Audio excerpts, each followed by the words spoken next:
sangat belajar. Tidak itu yang dibacakan oleh Bu Moderator tadi, itu mungkin hanya mengisi waktu luang yang bisa sedikit mungkin bermanfaat untuk saya pribadi sendiri dan mungkin komunitas di sekeliling kita. Baik, ini ada fenomena dan dinamika gender dan representasi perempuan di ranah publik khusus dari Aceh. Baik, saya ini lingkup Aceh berbicara dulu. Next, selanjutnya Mas Diko. Oke, ini mungkin pengantar ya, kesetaraan gender hingga saat ini masih menjadi sebuah tantangan berskala lokal dan nasional. Demikian pula dengan keterlibatan perempuan di bidang politik, ya, ketika berpartisipasi aktif maupun pasif dalam kontestasi politik serta terlibat langsung dalam pengambilan keputusan di pemerintahan. Sistem dan struktur sosial yang berbudaya patriarki tadi tidak menempatkan perempuan pada posisi yang sejajar dengan laki-laki. Perempuan yang terjun di dunia politik masih terbilang sedikit, dan ini secara nasional ya sedikit. Nanti kita lihat angka-angkanya. Hal ini dikarenakan rendahnya pengetahuan perempuan tentang politik serta masih kurangnya dukungan partai politik menyebabkan perempuan lemah di bidang perpolitikan. Mungkin ini juga kilas balik waktu dengan Bu Dr. Rashidah dengan Bu yang kemarin itu yang di Jawa Timur, apa ya, saya lupa namanya, Bu Nihaya. Oke, next, untuk selanjutnya, slide selanjutnya. Nah, ini mungkin ya kesan atau image di masyarakat yang kebanyakan merupakan ya pelabelan tentang perempuan, menunjukkan bahwa laki-laki itu bersifat dominan terhadap perempuan sehingga perempuan tidak layak memimpin. Nah, karena perempuan dianggap tidak rasional dan lebih mengedepankan emosi. Ini kan sudah klasik ini.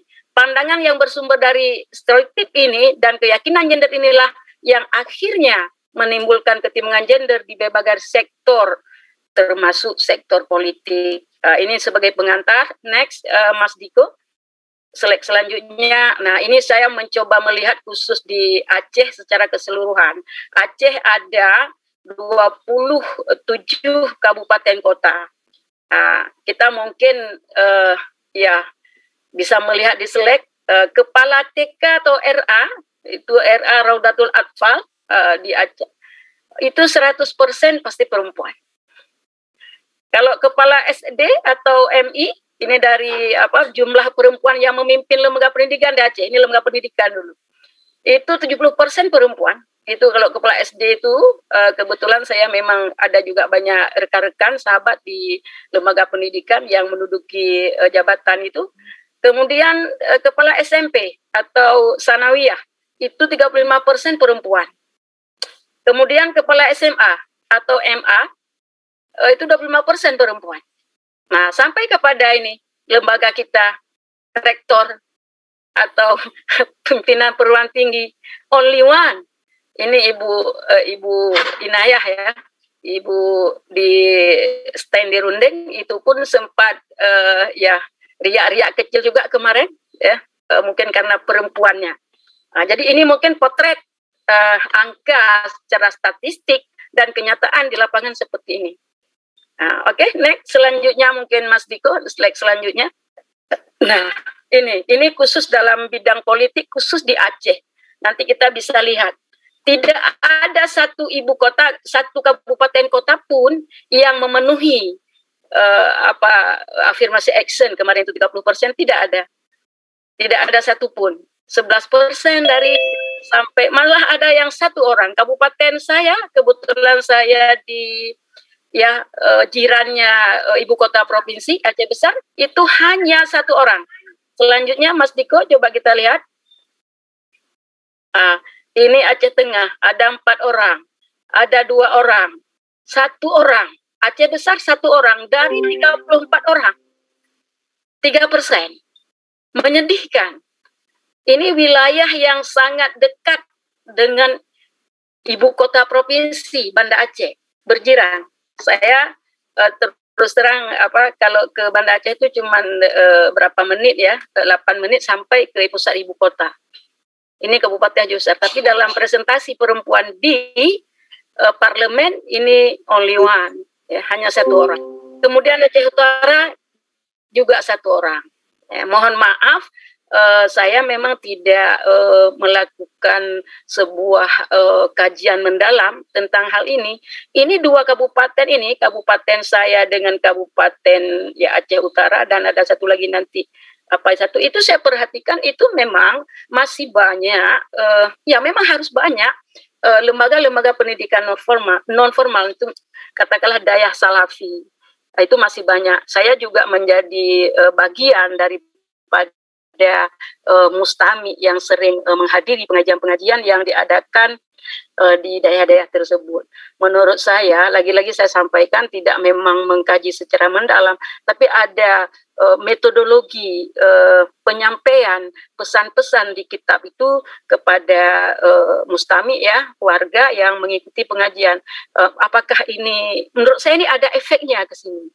Di samping klaim seperti yang sudah disampaikan Ibu Mira juga tadi, Bu Rashidah kemarin, bahwa perempuan itu haram gitu ya untuk memimpin, apalagi di dalam ini kan politik praktis yang kesannya memang itu mohon maaf dalam tanda kutip itu kotor itu kalau misalnya perempuan terjun ke dalam politik praktis, caleg-caleg atau apa begitu ya, apalagi saat pemilu itu.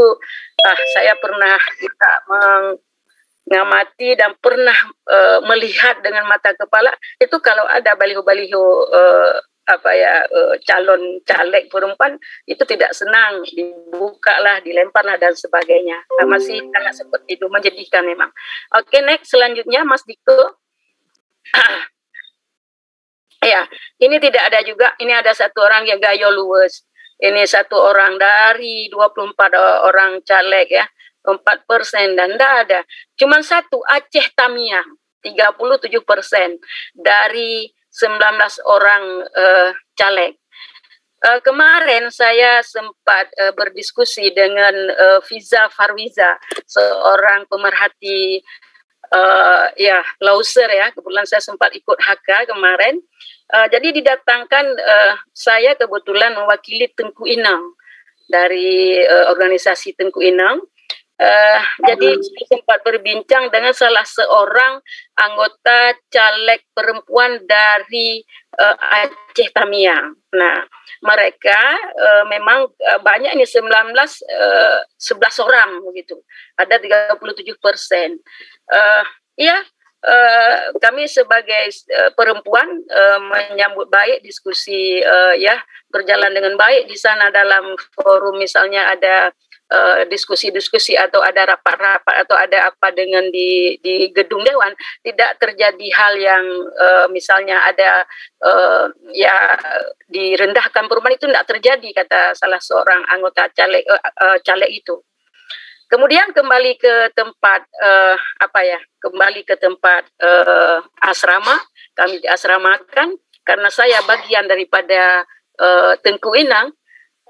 Seperti Ibu Mira sampaikan tadi, juga ada banyak yang dari kalangan kami itu yang pakai nikab, itu mungkin keyakinan orang masing-masing. Bagi saya tidak jadi problemanya di situ.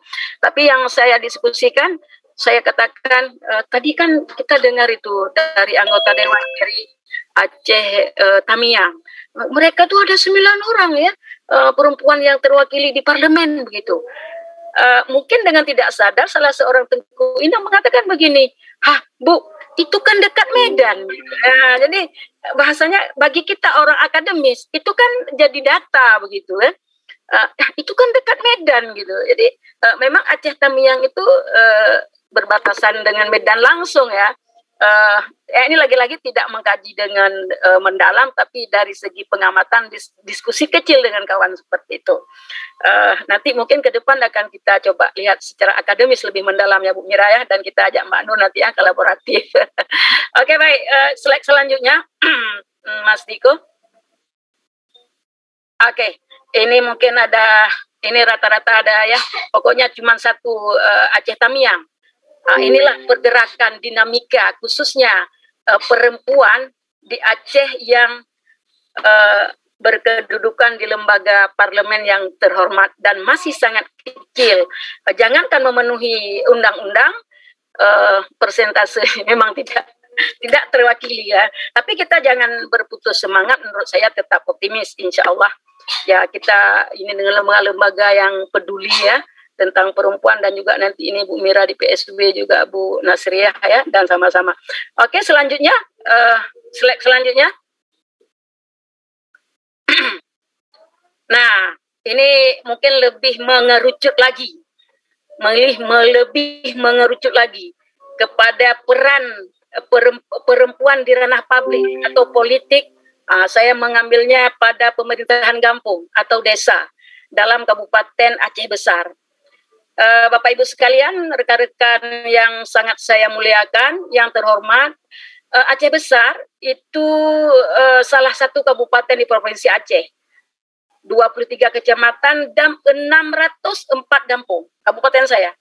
Karena saya ada beberapa kajian terkait ya keberadaan perempuan atau gerakan-gerakan di Aceh Besar. Dan tesis saya, disertasi saya juga lokusnya di Aceh Besar. Nah, dari 604 kampung ini hanya 4 kecil perempuan yang terpilih pada tahun 2018 2 orang dan 2021 2 orang.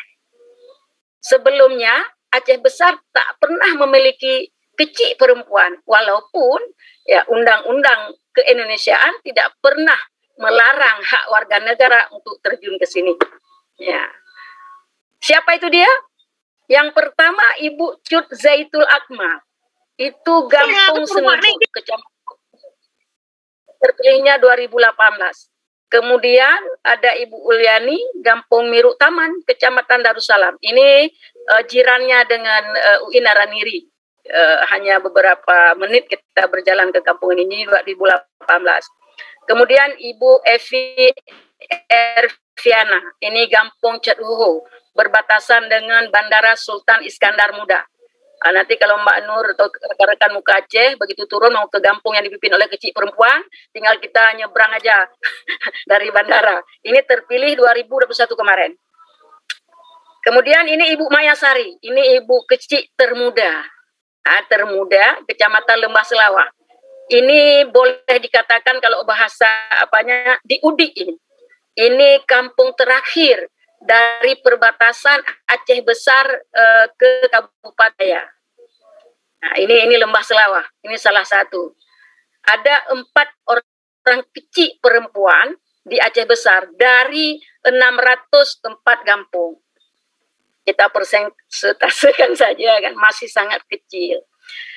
Ibu bapak sekalian yang saya muliakan, ini ada diskusi saya dengan beberapa orang, ya keempat orang kecil ini. Ini bukan karena sesuatu yang sepenuhnya mengharapkan untuk terpilih menjadi kecil. Ini kalau bahasanya kebetulan begitu. Nah, karena dalam aturan kecil itu tidak boleh istilahnya tidak boleh lawan tong kosong. Jadi harus ada pasangan begitu. Karena di kampung ini tidak ada yang maju, untuk pasangannya diambillah mungkin perempuan dan mau, tapi rupanya terpilih gitu. Nah, ini faktor penyebab pertamanya gitu. Oke, selanjutnya Pak Mas Diko. Nah, inilah mungkin. Ini Ibu Mayasari dari Pancakubu yang terpilih 2021 kemarin. Ini Ibu Uliani, Kesik Miru Taman yang di dekat Darussalam dan memang Kecamatan Darussalam. Yang ketiga Ibu Cut Zaitul Akmal, beliau di Senebo, ini dekat dengan ibu kota Kabupaten Aceh Besar. Ibu kota Kabupaten Aceh Besar itu rekan-rekan sekalian, sahabat-sahabat semuanya, itu jauh dari kita, seperti jauh dari pusat keramaian, tapi ada spesialnya sendiri, jadi tenang sampai di sana begitu. Ini Ibu Evi Erviana, ini salah satu siswa saya ini tahun 2007. Jadi kebetulan di tahun 2021 ini suami saya juga terpilih sebagai kecil di Kampung Lamaraya, kampung saya, yang idealnya itu sebenarnya saya yang mau naik. Saya sudah mengambil formulir, tapi luar biasa tantangan ya. Macam-macam. Saya sampai masih simpan, nanti kita lihat beberapa slide berikutnya ya. Sehingga terus terang memang kalau suami saya tidak tidak terpikirkan untuk untuk memimpin itu lelah katanya, bukan satu orang seterusnya. Tapi karena niat hati saya, mungkin rekan-rekan saya yang di sini seperti Bu Mira, Bu Nas mungkin sudah pernah kita ceritakan, ini merupakan sebuah usaha dakwah kalau bahasa kami di UIN ya, dan saya memang di S1 dakwah. Ini bagian daripada sebuah ijtihad kita untuk ke arah yang lebih baiklah begitu dalam tanda kutip. Nah, ini Evi Erviana, inilah tempat orang kecil perempuan yang sekarang eksis di Aceh Besar. Dalam pengamatan saya sampai saat saya berbicara saat ini luar biasa sudah perubahan atau pengembangan kampung yang dipimpin oleh kecil-kecil ini. Baik itu dari segi usaha, kerapian, kebersihan, tatanan, administrasi, saya sudah tinjau semua. Alhamdulillah, seperti Ibu Maya Sari, baru 8 bulan beliau memimpin sama dengan kampung saya, tapi terjadi perubahan yang sangat luar biasa. Oke, baik, selanjutnya Mas Diko, selanjutnya. Nah, ini yang disampaikan, inilah media.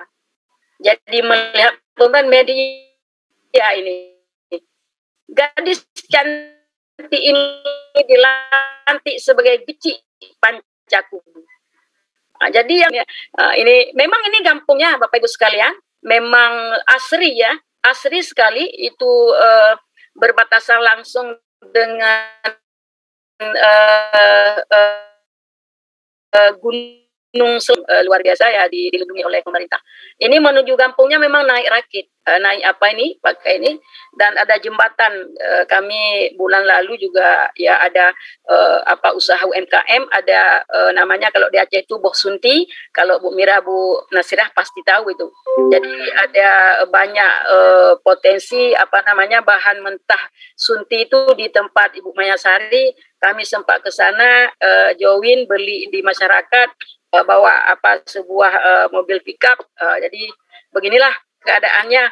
Tapi alhamdulillah sekarang saya mohon maaf lupa memfoto dan tidak sempat lagi menaruh di sini jembatan yang terputus tadi sudah sedang dalam proses pembangunan. Nah, kemudian kalau saya lihat Ibu Maya Sari ini, beliau titelnya SE, Maya Sari SE. Ya, Maya Sari Geci Pancakubu. Oke. Next, Mas Diko. Nah, ini mungkin yang menarik. Tadi Ibu Zaitul Akmal sama Ibu Uliani itu terpilihnya di 2018. 2019 itu kosong karena gini, dari 604 kampung itu memang tidak serentak habis masa jabatan kecil. Jadi pemerintah Aceh Besar menunggu dulu ada 100 atau 200 kampung baru membuat pesta pilci sungta, pemilihan kesi langsung serentak. Nah, jadi di 2019 itu tidak ada yang terpilih. Saya kebetulan ini saya biar kerahasiaan dan enak-enak juga kita menyampaikannya. Jadi saya tergabung dalam grup bapak-bapak bupati ini ya, banyak ini grup ini. Jadi saat pelantikan itu saya pantau grup itu. Ada sebuah pertanyaan dari yang mereka di grup itu, adakah kecil perempuan di antara yang dilantik itu? Coba lihat bahasa ini. Alhamdulillah tahun ini tidak ada. Mungkin Bapak Ibu sekalian ya bisa mengapa ya? Bagi saya ya namanya kita pemerhati perempuan. Waduh, gini saya urut dada. Begitu. Ini baru hari Rabu lalu. Hari ini hari Jumat ya. Hari Jumat. Besok Sabtu. Ini hari Rabu ini. Jadi Mak Nur dan semuanya mungkin kalau Bu Mira dan Bu Dr. Nasirah dan mungkin yang lain dari Aceh sudah paham. Kalau kecamatan saya itu Kecamatan Montasi. Kecamatan Montasi ada 39 kampung. Nah, dalam satu kecamatan itu kami dibagi lagi menjadi 3 mukim.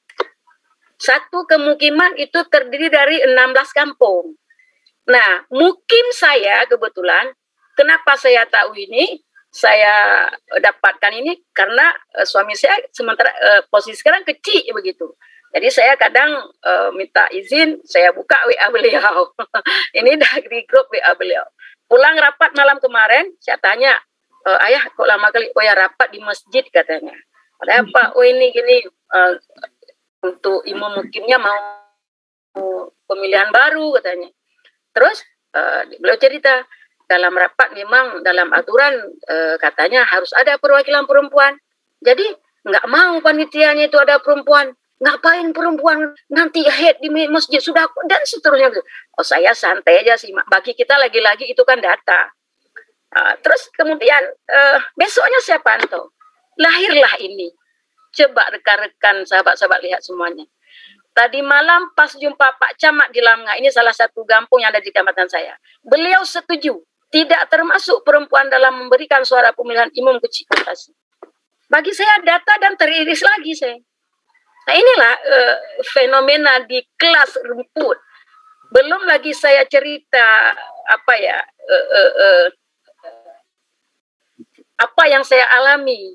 Saya mohon maaf ya sama-sama Bu Mira, Bu Nasri. Ya, saya sudah dosen jadi dosen sudah dari tahun 2007 ya ke Padang pengangkatan. Ya alhamdulillah Allah memberikan rezeki dari kerja saya itu. Maksudnya kalau saya ingin menjadi posisi kecil kan, kata dalam tanda kutip kan gila begitu. Apalagi seorang PNS. Kalau apa gaji kecil itu tidak penuh kalau seorang PNS. Itu aturan yang mengatur.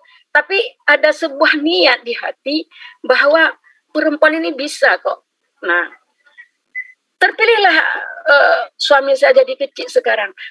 Apa yang saya rasakan? Kalau saya misalnya membantu ya terus terang kalau suami saya hanya tamatan SMA, Maknur dan semuanya, beliau memang tidak ngeh, beliau sukanya ya pertanian, peternakan, begitu, enggak ngeh hal-hal seperti ini. Nah, cuman karena tadi saya cerita, memang dipegang, enggak boleh katanya. Saya ngambil formulir saja, ditelepon sama Pak Camat. Nah, Bu Jalika jangan macam-macam katanya. Nah, ini kita akademis ya. Jangan macam-macam, belum ada kecil perempuan di Kecamatan Montasi. Tadi kan sudah saya sampaikan, hanya 4 kecamatan yang ada Darussalam, Silemem, Lembah Selawah, dan Blang Bintang. Nah, ini Montasi belum masuk. Jadi mereka sangat khawatir. Nah, jadi inilah apa ya, walaupun lagi-lagi kita bernostalgia ya. Kalau dalam buku Ali Hashimi itu 59 tahun Aceh itu di bawah pemerintahan ratu. Ya, itu ini kalau di rak saya ada ini bukunya ini karena memang saya konsen di bidang itu kemarin. Nah, tapi sekarang begini, apakah saya pikir ada benarnya yang disampaikan Bu Mira tadi. Karena mungkin mempertahankan spiritualitas keagamaan ini, identitas keagamaan begitu mungkin diserang oleh arus modernisasi ya yang menyerang seluruh Indonesia dan Aceh juga pada yang mengerucutnya, sehingga ini mungkin dijaga. Waktu dijaga ini rupanya bagian perempuan terjepit gitu. Ini mungkin kalau bahasa saya ya. Oke, baik, snack. Selanjutnya Mas. Slide selanjutnya. Oke, nah ini lagi. Ini mungkin yang ini hanya salah satu ya, hanya salah satu. Karena kalau saya ambil lagi nanti banyak sekali slide-nya. Ini yang disampaikan juga Ibu Dr. Rashidah pada kuliah yang lalu. Sangat menyedihkan. Aturan kita sudah begitu nampak. Coba lihat juga tadi di slide yang tentang Tengku Imum. Yang dalam aturan sudah harus ada keterwakilan perempuan. Nah, ini di kampung, ini struktur salah satu kampung, ini kampung saya. Tapi ini periode lalu. Periode ini pun belum boleh. Belum boleh. Nah, ini tak ada seorang perempuan pun. Padahal khususnya di Tuhaput ini wajib yang diperjuangkan oleh kawan-kawan yang tergabung dalam misalnya Balai Ina Syura yang disampaikan Bu Rashidah kemarin. Tapi tak pun terimplementasi. Nah, saya sebagai orang yang gelisah dengan isu ini, saya mencoba meng-cross-check ke kantor camat dengan kawan yang ada di mana-mana. Dapatlah sebuah informasi. Ini khusus kampung saya. Nah, Saya tanya, kenapa di kampung ini tidak ada perwakilan perempuan sementara, wajib harus ada di Tuhaput? Apa kata mereka informasi itu? Saya dapatkan, ibu katanya, tidak ada perempuan di kampung ibu yang mau. Jadi daripada tidak ada yang mau, ya terpaksa. Begitu mereka sampaikan informasi dari kampung ke pihak kecamatan. Tidak ada yang mau disampaikan. Bapak Ibu sekalian, ini salah satu kampung saya. Tadi saya katakan, Montasi itu ada 39 kampung. Saya sudah cek semua dan saya sudah mencoba telepon rekan-rekan saya yang bisa saya hubungi yang di kampung-kampung. Dari 39 kampung, hanya 10 kampung yang ada satu perempuan di bagian Tuhaput. Jadi 29 kampung ini no. Nggak ada. Ini memang saya pikir ya kalau Bu Dr. Mira Fauzia juga Bu Nasria, ini memang secara geografis wilayah mereka domisili tempat tinggalnya itu memang di kota Banda Aceh. Tapi kalau saya memang sudah ke kampung gitu ya. Oke, dilanjutkan slide selanjutnya. Nah, ini mungkin ya walaupun saya mungkin membuat simpulan, ini apa yang dikatakan oleh Peire. Kekerasan di dalam masyarakat tidak hanya kekerasan fisik, namun sekaligus kekerasan yang sifatnya simbolik, yaitu kekerasan yang terjadi di ranah publik dengan mempergunakan ungkapan-ungkapan, perkataan, hierarki, penyeragaman, serta larangan-larangan. Kesemuanya itu bentuk kekerasan simbolik yang tujuannya adalah melakukan kontrol atau kerangkeng terhadap perempuan di bawah rezim politik yang tidak adil gender. Bapak Ibu sekalian, sahabat-sahabat saya semuanya yang berbahagia untuk malam ini, kita sama-sama belajar. Ini saya sampaikan sedikit, saya sangat mengalami. Jadi begitu selesai pelantikan di ibu kota kabupaten, suami saya, ayah anak saya sudah jadi kecil. Nah, kemudian ada namanya serah terima jabatan. Kalau kami di Aceh itu di Menasah atau di Balai Musyawarah begitu. Jadi kami lumrahnya di Menasah. Nah, sebelum kami ya suami saya jadi kecil, kami hari itu di 2021 April begitu. Saya sering menanyakan ke aparatur kampung, ke kecilnya tentang kondisi, karena saya tahu sedikit-sedikit. Ya alhamdulillah kita tahu, tidak tahu kita cari tahu kepada kawan-kawan yang lebih tahu begitu. Semenjak gelontoran dana desa yang begitu besar, saya coba telusuri. Ya, niat saya hanya satu, untuk lebih transparan, untuk lebih ya ketertiban itu ada, keadilan itu dirasakan oleh warga. Nah, ada beberapa aset lah, lembu, simpan pinjam perempuan, pupuk dan lain sebagainya. Saya termasuk salah seorang warga yang gencar, yang rajin mencari tahu di Pak Keciknya. Nah, rupa-rupanya menurut hemat saya, yang namanya orang ditanya yang nggak jelas rasanya nggak enak ya. Jadi begitu. Nah, selesailah saya tanya. Jadi ada beberapa item yang menurut saya, mohon maaf saya enggak itu juga kali, tapi menyeleweng begitu. Nah, tibalah pada saat serah terima dari pejabat kecil lama ke pejabat kecil baru. Otomatis saya yang menjadi ibu kecil begitu. Nah, pada kata sambutan yang disampaikan oleh kecil lama, nah beliau langsung mengatakan, kami banyak itu perempuan di belakang di dalam nasah itu. Langsung dia mengatakan, ini perempuan-perempuan nggak usah dipercaya ya Pak Kecik, dikatakan kepada suami saya, kepada kecik baru. Karena perempuan itu tidak memiliki bohte, katanya. Ya, kalau bahasa Aceh ini bohte. Tapi kalau bahasa Indonesia apa ya, jakun ya. Ya, seakan-akan, waduh sayap, inilah ini. Jadi inilah ini kekerasan simbolik ini.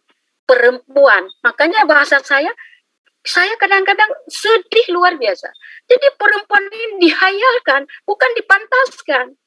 Ya, jadi saya lihat kalau di komunitas, apalagi mohon maaf ya di kampung-kampung itu kalau ada yang ya sedikit cerdas, ada boleh dia, itu tidak disukai. Apalagi perempuan, tidak ada urusan. Untuk perempuan itu tidak ada botang, itu tidak ada jakun, itu tidak bisa dipercaya. Itu. Ya, sehebat apapun atau bukan kita mencari hebat, bukan. Tapi keadilan, kebenaran, ketransparan, apalagi ya sekarang gelontoran bantuan pemerintah untuk desa itu luar biasa. Nah, tapi itu marah. Sehingga saya disematkan seperti itu. Saya sebagai seorang perempuan sangat sedih dan sangat saya tidak, mohon maaf ya, makanya juga ini kesempatan ini saya sampaikan. Di kampus kadang kalau ada kesempatan saya sampaikan juga. Nanti saya videokan, saya kirim ke grup kampung. Biar merasa diri sedikit. Itu kadang mohon maaf, saya pernah bilang begini. Kalau masih ada tahun 2022, laki-laki yang menganggap perempuan itu kelas 2 karena nggak ada jakunnya, sehingga nggak bisa dipercaya, itu jahiliyah, saya bilang. Kadang saya harus ngomong seperti itu. Karena ibu saya perempuan, ya, yang suma-suma melahirkan laki-laki juga perempuan. Jadi begitu nggak ada pengetahuannya, tingkat pimpinan kampung masih seperti itu. Ini saya dapatkan rupanya Pere sudah duluan menulisnya seperti ini. Inilah kekerasan simbolik yang terus terjadi kepada perempuan sehingga mereka dikerangkeng, dikontrol, nggak boleh berbicara apa-apa, nggak boleh tanya apa-apa. Tapi saya karena sendiri dalam kontestasi PCR itu saya harus keluar dengan berbagai ya mohon maaf dalam tanda kutip ancaman. Makanya saya kawan sekalian, bagaimana saya sering mungkin ngomong dengan Bu Mira atau Bu Dr. Nasiria dan juga Bu Rashidah, bagaimana melahirkan sebuah rekomendasi, misalnya di kelas rumput ini, dia pantas, katakanlah kalau di kampung kan sudah selesai S2, selesai S1, itu kan banyak, apa salahnya menjadi lorong? Tapi hanya terus yang mohon maaf dalam tanda kutip spiritualitas keagamaan itu bukan mempersempit lagi, melarang langkah perempuan untuk berekspresi di ruang publik khususnya. Jadi ini yang pengalaman pribadi saya yang sungguh sakit begitu. Apakah Zalika sakit seperti itu, patah semangat? Tidak. Jadi saya tetap berjuang begitu ya untuk sebuah ya kebaikan yang lebih baik lagi. Baik, mungkin ini yang terakhir Mas Diko. Semoga bermanfaat.